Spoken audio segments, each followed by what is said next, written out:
नमस्कार दोस्तों, जय हिंद जय भारत। मैं हूं CL Saini, CDRK Saini BEd classes में आप सभी का हार्दिक स्वागत है, अभिनंदन है। दोस्तों, हमारे इस चैनल के माध्यम से आपके बीएड पाठ्यक्रम, डीएड पाठ्यक्रम, बीए बीएड या बीएससी बीएड पाठ्यक्रम के जो भी टॉपिक है उन्हें हम ऑनलाइन समझाने का प्रयास करते हैं। और दोस्तों, आप द्वारा जो भी इस हेल्पलाइन नंबर पर कंटेंट भेजे जाते हैं, हम उन्हें आपसे बातचीत करते हैं और उन्हें ऑनलाइन समझाने का प्रयास करते हैं। दोस्तों, आज की लाइव क्लास के अंतर्गत हम शिक्षण अधिगम प्रक्रिया में बुनियादी शिक्षण प्रतिमान का महत्व। दोस्तों, यहाँ पर मैं आपको बता दूं, जो ये बुनियादी शिक्षण प्रतिमान है, ये रॉबर्ट ग्लेसर द्वारा प्रतिपादित किया गया था। और इससे पूर्व क्लासों में हमने बुनियादी शिक्षण प्रतिमान, बेसिक टीचिंग लर्निंग मॉडल के बारे में, उसके परिचय के बारे में, उसके घटकों के बारे में, आधारभूत तत्वों के बारे में अलग अलग क्लास में आपको विस्तार पूर्वक समझा दिया है। तो इस बुनियादी शिक्षण प्रतिमान का शिक्षण अधिगम प्रक्रिया में क्या क्या महत्व रहता है, इसके बारे में आज हम लाइव क्लास के माध्यम से आपको विस्तार पूर्वक बताएंगे। तो दोस्तों, आप सब बने रहे हमारे साथ, हमारे इस चैनल के साथ। और दोस्तों, यदि आप हमारे इस चैनल पर पहली बार आए हैं तो हमारे इस चैनल को सब्सक्राइब करें और पास ही बने बेल आइकन को जरूर दबावें, जिससे हमारे द्वारा जब भी कोई न्यू वीडियो अपलोड किया जाता है या लाइव क्लास चलाई जाती है तो उनके नोटिफिकेशन आपको मिल सके और आप अच्छा अधिगम करते हुए आपको अच्छे क्रेडिट हासिल हो। दोस्तों, यहाँ पर शिक्षण अधिगम प्रक्रिया में बुनियादी शिक्षण प्रतिमान का बहुत महत्व है, क्योंकि यह प्रतिमान शिक्षण तथा अधिगम के लक्ष्य निर्देशित धारणा पर आधारित करता है। दोस्तों, जो बेसिक टीचिंग लर्निंग मॉडल है, जो रॉबर्ट ग्लेसर द्वारा प्रतिपादित किया गया था, ये शिक्षा क्षेत्र में छात्र छात्राओं के शिक्षण अधिगम प्रक्रिया के संपादन में बहुत ही महत्व रखता है, क्योंकि यह शिक्षण एवं अधिगम को लक्ष्य मानकर ही बनाया गया है। यहाँ पर डेसिको एक विद्वान है, इन्होंने क्या कहा है, प्रतिमान में शिक्षण क्रिया का स्वरूप कुछ विशेष निर्णयों और उनके अनुकूल संपादित कार्यों तथा अभ्यास के आधार पर घटित होता है, न कि शिक्षक और छात्र के व्यक्तिगत अंतर संबंधों द्वारा। दोस्तों, यहाँ पर जो डेसिको ने कहा है कि जो प्रतिमान होते हैं ये शिक्षण क्रिया के फलस्वरूप प्रतिपादित किए जाते हैं। दोस्तों, यहाँ पर आप सब जानते हैं, हम अधिगम करते हैं लर्निंग बाय डूइंग, करके सीखना। हम अपने जीवन में जो भी क्रियाएं करते हैं उन क्रियाओं के माध्यम से हम अधिगम करते हैं। तो यहाँ पर जो शिक्षण क्रिया होती है, इस शिक्षण क्रिया में हम कई प्रकार के अधिगम करते हैं और हम कई प्रकार के निर्णय लेते हैं और जो भी हमारे जीवन के अनुकूल जो कार्य होते हैं उन्हें हम अभ्यास के द्वारा प्राप्त करते हैं, उनके बारे में अधिगम करते हैं और ज्ञान की प्राप्ति हमें होती है और जिनका प्रयोग हम अपने जीवन में जीवन भर करते रहते हैं और आगे बढ़ते रहते हैं। यहां पर देखिए, जो शिक्षण अधिगम प्रक्रिया में बेसिक टीचिंग लर्निंग मॉडल है उसका क्या क्या महत्व है। पहला है, भारत में प्रचलित कक्षा कक्ष प्रणाली में इस प्रतिमान का प्रयोग सफलता पूर्वक किया जा सकता है। दोस्तों, हमारे देश में कक्षा कक्ष प्रणाली चलती है, यानी कि कक्षा में बैठाकर छात्र छात्राओं को शिक्षण कार्य के माध्यम से अधिगम करवाया जाता है।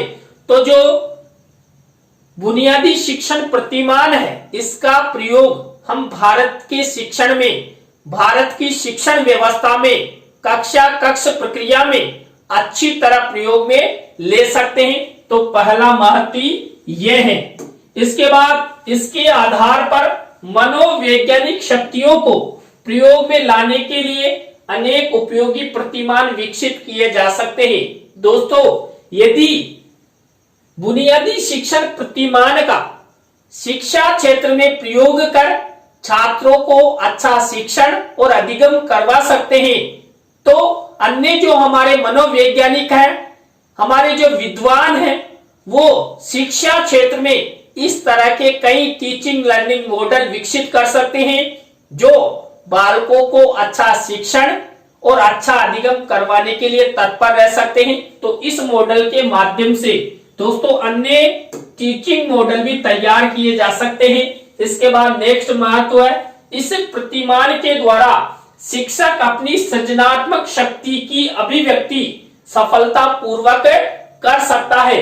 दोस्तों जो बुनियादी शिक्षण प्रतिमान है, इस बुनियादी शिक्षण प्रतिमान में शिक्षक और छात्र दोनों ही कक्षा आरंभ से लेकर कक्षा की समाप्ति तक सक्रिय रहते हैं और दोनों ही आपस में अंतः क्रिया करते हुए, समायोजन करते हुए शिक्षण अधिगम प्रक्रिया को संपादित करते हैं और शिक्षक के द्वारा जो छात्र छात्राओं को ज्ञान प्रदान किया जाता है, उस ज्ञान को छात्र ग्रहण करते हैं, अधिगम करते हैं और अपना फ्यूचर निर्माण करते हैं। तो यहाँ पर जो शिक्षक होता है, शिक्षक सक्रिय रहकर अपनी सृजनात्मक शक्ति को आगे बढ़ा सकता है, अपनी सृजनात्मक शक्ति की अभिव्यक्ति वो छात्र छात्राओं के सामने अच्छे से कर सकता है। यह प्रतिमान छात्रों के व्यवहार परिवर्तन को मापने के लिए उपयुक्त परीक्षाओं का प्रयोग कर सकते हैं। दोस्तों जो बुनियादी शिक्षण प्रतिमान है, इस प्रतिमान के माध्यम से जो छात्र होते हैं और शिक्षण के बाद में छात्र छात्राओं का जो व्यवहारगत परिवर्तन होता है, इस व्यवहारगत परिवर्तन को अच्छी तरह मापा जा सकता है और वो परीक्षाओं के माध्यम से अच्छा उनके परिणाम के बारे में हम सब जान सकते हैं। विद्यालयों में विशिष्ट शिक्षण व्यवस्था के अंतर्गत विशिष्ट उद्देश्यों की प्राप्ति में यह प्रतिमान विशेष सहायक होता है। दोस्तों हम विद्यालयों के अंतर्गत छात्र छात्राओं से अपेक्षाएं रखते हैं, हम कई प्रकार के विशिष्ट उद्देश्य बनाते हैं और उन विशिष्ट उद्देश्यों की प्राप्ति का लक्ष्य हमारे द्वारा रखा जाता है। तो इस प्रतिमान के माध्यम से भी हम उन विशिष्ट उद्देश्यों को प्राप्त कर सकते हैं। इस प्रतिमान से शिक्षण के सभी उद्देश्य पूरे हो सकते हैं। दोस्तों जो शिक्षण होता है, इस शिक्षण के कई उद्देश्य होते हैं और शिक्षण के उद्देश्यों के बारे में मैंने पूर्व में एक क्लास में आपको अच्छी तरह समझा दिया है कि शिक्षण के कौन कौन से उद्देश्य होते हैं जो छात्र छात्राओं का सर्वांगीण विकास करते हैं। तो यहाँ पर दोस्तों शिक्षण के जो उद्देश्य हैं, उन उद्देश्यों को इस बेसिक टीचिंग लर्निंग मॉडल के माध्यम से पूरा किया जा सकता है। इसके बाद दोस्तों नेक्स्ट महत्व है, परंपरागत शिक्षण विधियों की अपेक्षा यह प्रतिमान अधिक उपयोगी है क्योंकि यह शिक्षण प्रतिमान शिक्षण उद्देश्यों की प्राप्ति और उनके व्यवहारिक रूप देने पर ही अधिक बल देता है। दोस्तों आप सब जानते हैं मनोविज्ञान वर्तमान में व्यवहार का अध्ययन है। छात्र छात्राओं के व्यवहार का अध्ययन इस बुनियादी शिक्षण प्रतिमान के माध्यम से शिक्षण के दौरान एक शिक्षक करता है। कक्षा कक्ष में शिक्षण से पूर्व शिक्षक ये पता लगा लेता है कि फला बच्चे का व्यवहार कैसा है, सीखने में उसकी रुचि है कि नहीं है, वो कक्षा कक्ष में शिक्षण प्राप्त करेगा या नहीं। तो व्यवहार का ज्ञात होने से यहाँ पर जो शिक्षण के उद्देश्य हैं, उन उद्देश्यों की भी प्राप्ति यहाँ पर छात्र छात्राओं के व्यवहार द्वारा पता लगाई जा सकती है। तो दोस्तों यहाँ पर बुनियादी शिक्षण प्रतिमान शिक्षण उद्देश्यों की प्राप्ति के साथ साथ जो छात्र छात्राओं का व्यवहार है उसको भी हम ज्ञात कर सकते हैं। यह प्रतिमान शिक्षण अधिगम प्रक्रिया के संपादन हेतु बालकों के प्रारंभिक व्यवहार को जानने में सहायता प्रदान करता है। दोस्तों मैंने अभी अभी आपको बताया कि इस मॉडल के माध्यम से एक शिक्षक छात्र छात्राओं को शिक्षण कराने से पूर्व क्या करता है, छात्र छात्राओं के व्यवहार को जानता है और उस व्यवहार के अध्ययन के उपरांत ही वो शिक्षण कार्य करवाता है। मान लीजिए कोई छात्र कक्षा में ज्यादा ही शरारती है, शैतान है, तो ऐसे बालकों को समझाया जाता है, उसकी समस्याओं के बारे में जाना जाता है और उसके बाद ही शिक्षण कार्य करवाया जाता है। तो दोस्तों, इस मॉडल के माध्यम से शिक्षण अधिगम प्रक्रिया को अच्छी तरह संपादित किया जा सकता है। इस प्रतिमान के माध्यम से छात्र छात्राओं का निष्पत्ति मूल्यांकन सरलता पूर्वक किया जा सकता है।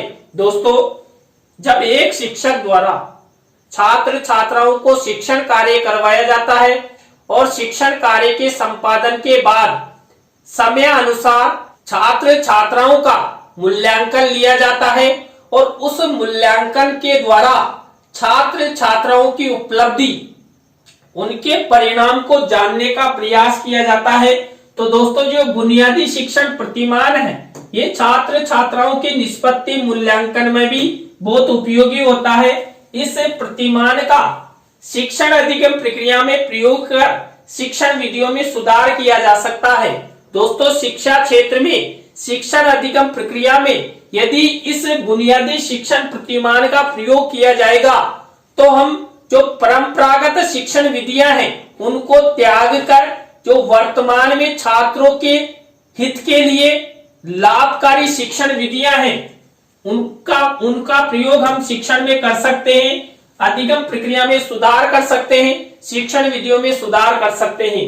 इस प्रतिमान के अंतर्गत शिक्षण अधिगम प्रक्रिया का सफल क्रियान्वयन किया जा सकता है। दोस्तों, इस बुनियादी शिक्षण प्रतिमान के माध्यम से जो शिक्षण अधिगम प्रक्रिया है, जो शिक्षक और छात्र के समायोजन से ही संपादित होती है, उसका हम सही क्रियान्वयन कर सकते हैं और आगे बढ़ सकते हैं, अच्छा अधिगम कर सकते हैं। यह शिक्षण प्रतिमान शिक्षण अधिगम प्रक्रिया में शिक्षण युक्तियों एवं साधनों के प्रयोग की योजना भी बनाता है।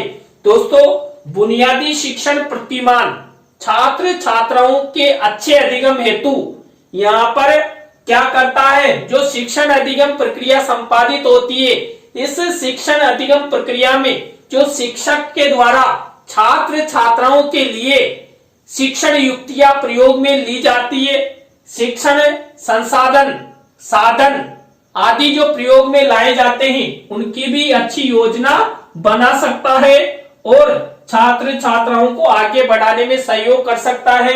इस शिक्षण प्रतिमान के माध्यम से बालकों के व्यवहार परिवर्तन के साथ साथ निर्देशात्मक भूमिका का निर्वहन करते हुए शिक्षण अधिगम प्रक्रिया को बिना किसी बाधा के संपादित किया जा सकता है।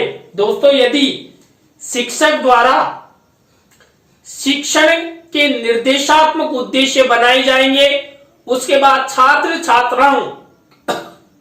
छात्राओं के व्यवहार का अध्ययन किया जाएगा और फिर उन उद्देश्यों को निर्देशात्मक भूमिका का निर्वहन करते हुए यदि शिक्षक द्वारा अच्छा शिक्षण कार्य करवाया जाएगा तो छात्र छात्राओं का व्यवहार परिवर्तन होगा, उनमें अच्छा अधिगम होगा और वो आगे बढ़ सकेंगे। तो दोस्तों, आज की लाइव क्लास में हमने शिक्षण अधिगम प्रक्रिया में जो बुनियादी शिक्षण प्रतिमान है उसके महत्व के बारे में आपको बताया। आज की लाइव क्लास आपको कैसी लगी कमेंट्स में हमें जरूर बताएं। अच्छी लगी हो तो लाइक करें, कमेंट्स करें और शेयर जरूर करें दोस्तों। और आप सब इसी तरह हमारे चैनल का सपोर्ट बनाए रखें। और दोस्तों, आप भी चाहते हैं कि सैनी सर द्वारा हमारे बीएड पाठ्यक्रम, डीएड पाठ्यक्रम, बीए बीएड या बीएससी बीएड पाठ्यक्रम के टॉपिक्स को ऑनलाइन समझाया जाए तो आप हमारे इस हेल्पलाइन नंबर पर हमसे जरूर कांटेक्ट करें। हम आपसे बातचीत करेंगे और आपको ऑनलाइन समझाने का प्रयास करेंगे। तो दोस्तों, आज की लाइव क्लास में बस इतना ही। न्यू लाइव क्लास के साथ हम आपसे फिर मिलेंगे CDRK सैनी बीएड क्लासेज में। जय हिंद, जय भारत, राम राम साहब।